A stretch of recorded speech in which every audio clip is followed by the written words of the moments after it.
자, 오늘 이 소경 이야기가 여기 나오잖아요. 이 소경이 날 때부터 1절 보니까 소경이요. 날 때부터 이 소경을 보고 제자들이 묻습니다. 이게 누구 잘못입니까? 이 소경의 죄 때문입니까? 아니면 부모의 죄입니까? 이렇게 두 가지를 물어요. 누구 죄 때문일까요? 우리 생각엔 태어날 때부터 얘가 소경이었으니까 뭐 한 게 없잖아요. 아마 부모 잘못이 아닐까.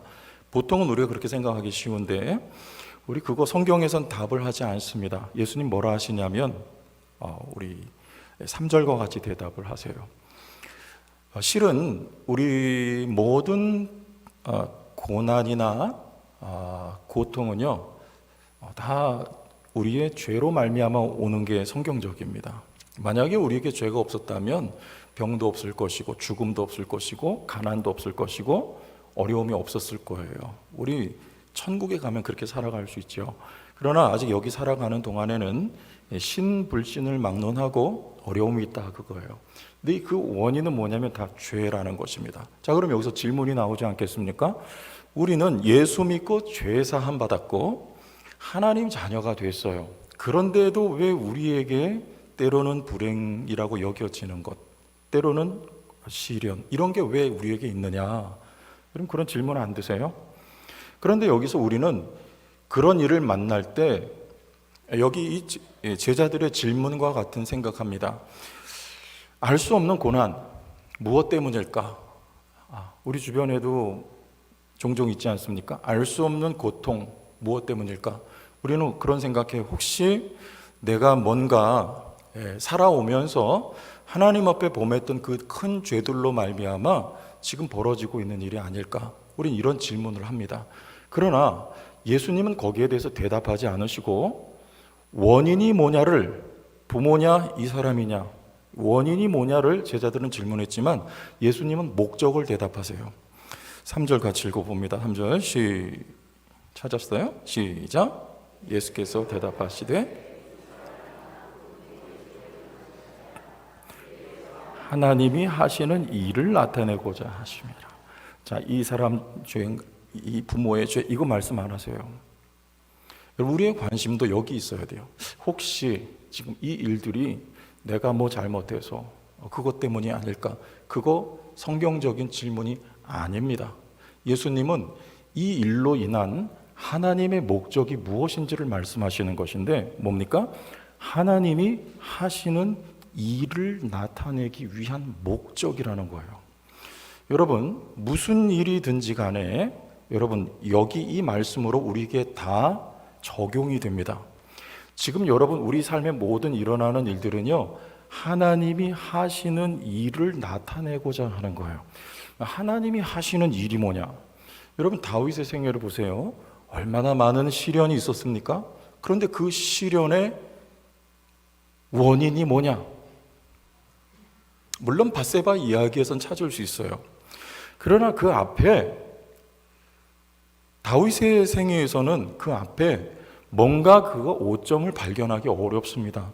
그 위대함, 그 영웅적인 면모, 그의 대단한 믿음, 이런 것들을 성경이 말하는데 그런데도 다윗은 사울이라고 하는 이 잘못된 왕 때문에 많은 어려움을 겪어요. 여러분 원인이 뭐냐를 성경은 말씀하시는 게 아니고 하나님이 하시는 일이 뭐냐에 초점이 맞춰 있는 거예요. 뭐 하나님이 그 일들을 통해서 무슨 일을 하십니까? 무슨 일을 하나님이 하시는 거예요. 하나님이 자기 백성을 위해서 하시는 일이란 여러분 좋은 겁니까? 나쁜 겁니까? 좋은 거예요. 뭘 만드시는 거예요, 하나님이. 아무리 다윗을 밟아라. 오늘 아침에 올론 목사님 말씀하실 때 밟으면 밟혀라 그래요. 그렇죠? 밟아라. 사울이 아무리 밟아도 아무리 꺾으려고 해도 다윗에게는 어떤 열매가 맺힙니까? 여러분 잔디를 아무리 짧게 자르고 잔디를 아무리 밟아도 잔디는 어떻게 됩니까? 그 뿌리가 더 깊어지는 거예요. 잔디는 밟을수록 생명력이 더 왕성해지는 거예요. 맞습니까? 여러분 성도도 마찬가지예요. 어떤 고난이 있든지 어떤 시련이 있든지 거기 하나님의 일을 나타내시기 위한 목적이 있단 말입니다. 여러분, 시련이 많고 고난이 있어도 여러분 속에 있는 그 생명력이라고 하는 건 불 꺼지지 않고 더 왕성해지는 거예요. 그리고 더 성도다워지는 거예요. 뭔가 하나님이 만드시는 일을 지금 우리 생애 속에서도 동일하게 하고 계시다는 것입니다. 그러니까 우리 속에 있는 질문, 여기에 관심 갖지 마시고 지금 하나님이 나의 삶에 무슨 일을 하고 계시냐, 여기에 우리의 관심이 있어야 돼요. 하나님이 하시는 일을 드러내시기 위해서. 자, 그러면 하나님이 일하시는 사람, 다윗 같은 사람, 오늘 본문에서는 소경이었다가 눈 떠진 사람이에요. 하나님이 일하시는 사람은 어떤 모양새, 어떤 신앙의 진수와 정곡을 갖게 되느냐, 거긴데 우리 세 부류를 살펴볼 거예요. 간단하게. 첫째는 누구냐면 이 바리새인들입니다. 이 바리새인들이 뭐라고 하느냐, 우리 16절을 보세요. 16절 찾으시고 같이 읽읍시다. 시작.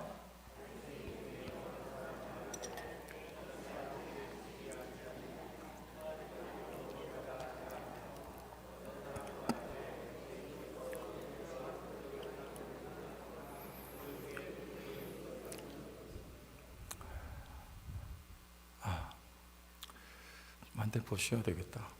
오전에 설교를 안 했더니 왜 이렇게 쓸데없이 막 이렇게 굉장히 기분이 좋은지 모르겠네. 그게 아니고 약간 이게 뭔가 워밍업이 안 된 것 같은 느낌.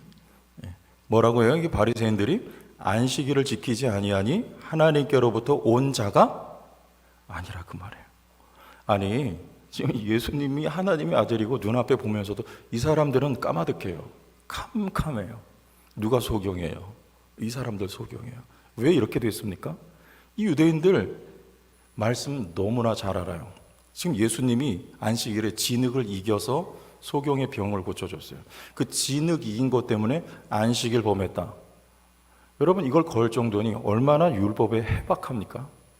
그런데 역설적이게도 말씀을 잘 아는 이들이 하나님의 아들이 오셨음에도 그는 하나님께로부터 온 자가 아니라고 단언을 하고 있어요. 왜 이렇게 됐습니까? 내버려 두신 거예요. 이 유대인들은 성경에 주님 뭐라 하셨냐면 그들은 들어도 어떤다? 듣지 못하고 보아도 어떤다? 보지 못한다. 왜 그래요? 왜 들어도 듣지 못하고 왜 보아도 보지 못합니까? 하나님이 내버려 두시면 그렇게 되는 거예요. 하나님이 간섭하셔야 들리고 하나님이 만져주셔야 눈이 떠집니다. 그러나 유대인들은 하나님이 내버려 두셨기 때문에 들리지 않고 보이지 않는 거예요. 여러분, 하나님이 내버려 두신다는 거 로마서에도 나오는 사상이지만 굉장히 두렵고 무서운 일입니다. 그러나 이 자리에 계신 여러분들은 하나님이 간섭하신 인생들인 것을 감사하시길 바랍니다. 내 뜻과 계획대로 일이 잘 되지가 않습니다. 왜 그래요? 하나님이 간섭 좀 안 했으면 좋겠는데 왜 이리 나의 삶에 간섭하시냐, 그 말이죠. 그게 축복이에요. 하나님이 간섭하시지 않으면 어떻게 될까요? 여러분, 모세의 삶을 하나님이 간섭하시지 않았다면 자기의 뜻대로 자기의 힘으로 자기 백성을 건져내겠다고 덤벼들 때 하나님이 간섭하시고 막으세요. 그래서 광야로 쫓겨나는 거죠. 하나님이 간섭하셨기 때문에 모세라고 하는 위대한 지도자가 나올 수 있었던 것입니다. 여러분, 혹여 하나님이 간섭하심으로 여러분의 계획, 여러분이 원하는 길을 하나님이 막으신다고 해도 그게 놀라운 축복이에요. 그 이후에 하나님이 여러분을 향한 밝히신 뜻이 보여지기 때문에 그래요. 하나님이 내버려 두셔서 그래 무서운 거예요. 자, 두 번째 부류를 봅시다. 부모를 봅니다. 부모, 그 부모 22절로 가봐요. 22절, 그 부모가 같이 읽어요. 시작. 그 부모가 이렇게 말한 것은 이미 유대인들이 누구든지 예수를 그리스도로 시인하는 자는 출교하기로 결의하였으므로 그들을 무서워합니다. 자, 이 무슨 말입니까? 출교하기로, 누구를요? 누구든지 예수를 그리스도로 시인하면 출교당해요. 이 유대 사회에서 완전히 배제당하는 거예요. 살아갈 수가 없어요. 그래서 이것이 두려워서 바른 말을 못했다 그 말입니다. 그러면 이 부모는 이 예수라는 분이 그리스도인 걸 알았다는 얘기입니까? 몰랐다는 얘기입니까? 알았다는 얘기예요. 그런데 애써 그것을 솔직하게 말하지 못합니다. 왜? 출교가 두렵기 때문이에요. 예수님이 이런 비슷한 말씀을 하셨어요. 4가지 밭이 있었는데 돌밭은 말씀을 듣고 즉시 기쁨으로 받되, 그래요. 받되 그 속에 뿌리가 없어 잠시 견디다가 말씀으로 말미암아 환난이나 박해가 일어날 때에는 곧 넘어지는 자요. 그랬어요. 말씀으로 말미암아 환난이나 박해가 일어날 때는 곧 넘어지는 자요. 그래요. 지금 어려움이 닥칠 것을 예견하고 두려운 나머지 그리스도를 시인하지 않는 이 부모들의 모습, 어중간한 것이에요. 네. 어중간한 것. 이스라엘 백성들의 신앙 상태가 왜 그랬습니까? 어중간한 거예요. 엘리야가 말합니다. 누가 너희의 여호와냐? 바알이면 바알을, 여호와면 여호와를 양단 간에 선택하라. 그런데 이스라엘 백성들은 양다리 걸치고 있었기 때문에 그들의 신앙이 그랬던 거예요. 여기는요, 더 자라야 돼요. 더 자라야 돼요. 베드로가 그랬습니다. 참 멋진 고백을 여러 번 했죠. 그럼에도 불구하고 예수님이 잡혀가실 때 자기에게 닥칠 위험이 두려워서 예수님을 부인하는 거예요. 똑같은 거예요. 여기 더 가야 돼요. 더 가서 약속하신 성령을 받아야 되고, 그리고 깨달아져야 돼요. 주님이 하신 말씀이 닭 우는 소리 때문이 아니라 예수께서 하신 말씀이 깨달아져서 회개하는, 여기까지 더 가야 되고, 그게 성령이 오셔서 눈이 띄어져야지. 그럼 베드로는 어떤 위험과 두려움이 있어도 여러분 거기에 굴하지 않는, 자기 목숨을 내놓는 사람으로 변화되게 되어 있는 것입니다. 우리 가운데에도 아직 세상이 좋아서 이거 포기 못하는 경우 있을 수 있습니다. 포기가 안 돼요. 그래서 한 발은 세상에, 한 발은 교회, 이렇게 들여놓고 있는 경우들이 있는데, 우리가 그거 뭐라 하면 안 되고 기도해 줘야 되고, 이분들이 더 성장해야 돼요. 그래서 이 소경처럼 되어야 되는 거죠. 자, 그러면 마지막으로 소경의 고백은 어땠는지 봅시다. 자, 우리 먼저 세 절 찾아볼 텐데요. 17절을 같이 봅시다. 17절. 17절. 이에 맹인되었던, 읽어요. 시작. 이에 맹인되었던 자에게 다시 묻되 그 사람이 내 눈을 뜨게 하였으니 너는 그를 어떠한 사람이라 하느냐? 대답하되 선지자이다 하니. 자, 뭐라고 합니까? 선지자. 여기서 이제 발전을 해요. 선지자라 그래서 33절로 가봐요. 33절. 이 사람이, 시작. 이 사람이 하나님께로부터 오지 아니하였으면 아무 일도 할 수 없으리이다. 자, 유대인들은 하나님께로부터 온 사람이 아니라 그래요. 그러나 이 소경은 하나님께로부터 오신 분입니다. 이렇게 해요. 자, 하나만 더 봅니다. 38절 시작. 이르되 주여 내가 믿나이다 하고 주여, 그래요. 주여. 이 당시에는요, 로마 황제에게만 주라고 할 수 있었어요. 로마 황제에게만. 그 외에 주여 그러면 잡혀가는 거예요. 처벌받아요. 그런데 이 소경은요, 목숨 걸고 주여 이렇게 고백하는 거예요.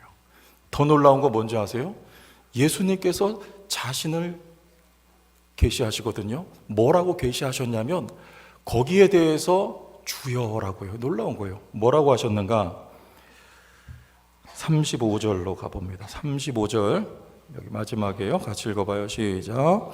예수께서 그들이 그 사람을 쫓아냈다 하는 말을 들으셨더니 그를 만나사 이르시되 내가 인자를 믿느냐? 자, 자신을 뭐라고 계시하십니까? 인자라고 그랬어요. 이 인자라는 말은요, 예수님께서 언제나 자신의 죽음을 예고하실 때 인자라는 표현을 항상 썼어요. 대표적으로 마가복음 10장 45절. 자, 짠 보여주시면 읽어봐요. 시작. 인자가 온 것은 섬김을 받으려 함이 아니라 도리어 섬기려 하고 자기 목숨을 많은 사람의 대속물로 주려 함이니라. 인자라 그랬어요. 십자가를 말씀하시는 거죠. 여러분, 여기에 대해서 반응할 수 있는 거, 이게 믿음이 자란 거예요. 이게 신앙의 전곡을 찌르는 거예요. 바른 믿음의 종착점이 어디냐? 예수님께서 십자가를 말씀하실 때 거기에 주여라고 아멘이라고 오히려 기쁘게 거기에 반응할 수 있다면 여러분, 이게 믿음이 성장한 거예요. 그럼 우리는 어디에 반응합니까? 두나미스라는 말 아시죠? 이게 권능이라는 말이에요. 파워라는 말이에요. 그러면 우리는 그런 말을 들을 때 뭐가 연상되냐면 막 이렇게 안수기도 할 때 제 손에 쩍쩍 달라붙어 가지고 사람들이 일어난다. 그걸 두나미스라고, 그거를 파워라고 말할 수 있어요. 굉장히 위험합니다, 여러분. 성경에서 말하는 능력은 그게 아니었어요. 십자가였어요. 예수님은 자신을 인자라고 계시하셨는데 이 소경은 거기에 주여라고 반응을 하는 거예요. 다윗이 힘을 가지고 이스라엘 나라를 통치할 때 우리는 그 그림을 가지고 메시아를 떠올릴 때가 많고, 실제 이 당시의 사람들이 그랬어요. 그래서 그 메시아가 오면 이 나라를 그때처럼 회복시켜 줄 것을 기대하고 있었습니다. 그런 메시아를 주님이 보내주신다면, 우리는, 하나님이 보내주신다면 우리는 그를 보고 주여라고 말할 것이다. 그러나 예수는 자신을 그런 모습으로 계시하지 않았습니다.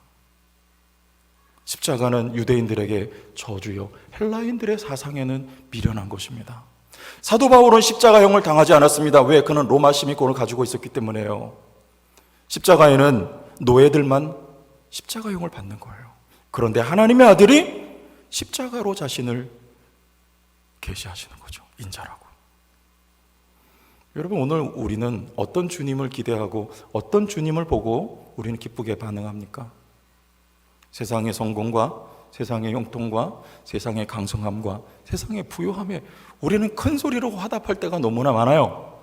그거 물론 버릴 필요는 없습니다. 하나님이 주시면 그것도 감사함으로 우리는 받을 줄 알아야 됩니다. 그러나 우리의 내면과 신앙의 중심에는 언제나 자신을 인자라고 소개하신 예수 그리스도를 볼 수 있는 눈이 저와 여러분에게 있기를 주의 이름으로 축원합니다. 이렇게 신앙의 진수요, 믿음에 성장한 자의 열매예요. 우리 신학교 다닐 때 우리 신학생들은 전부 그런 노래를 했습니다. 이름 없이 빛도 없이 감사하며 섬기리다. 눈물 흘리며 그런 찬송을 뜨겁게 드렸어요. 그런데 현장에 나와보면 그거 온데간데 없어지기가 십상이에요. 어떻게 하면 교회에서 세상까지는 못 나가니까 어떻게 하면 교회에서 이름을 좀 내볼까? 어떻게 하면 좀 알려줘 볼까? 그래서 교회를 하다가 어떤 급성장을 교회가 했다든지 그러면 제일 먼저 하는 게 뭔지 아세요? 책부터 내는 거예요. 근데 솔직히 말씀드리면 제가 그분들 무시하는 건 아니지만 내용을 보면 내용이 없어요. 그냥 한 개 교회 성장기, 그때부터 그 목사님은 여기저기 불려다니기 시작을 하고 이름을 내기 시작하는 거예요. 이름 없이 빛도 없이 감사하며 섬기리다. 이 고백은 온데간데 없는 것이죠. 십자가가 어디 있습니까? 여러분, 우리 성도교회는 외형으로 말하지 말고 열매로 말하는 교회가 되기를 원합니다. 열매로. 무슨 열매예요? 저는 기도할 때마다 가슴이 뛰어요. 뭘 생각하면?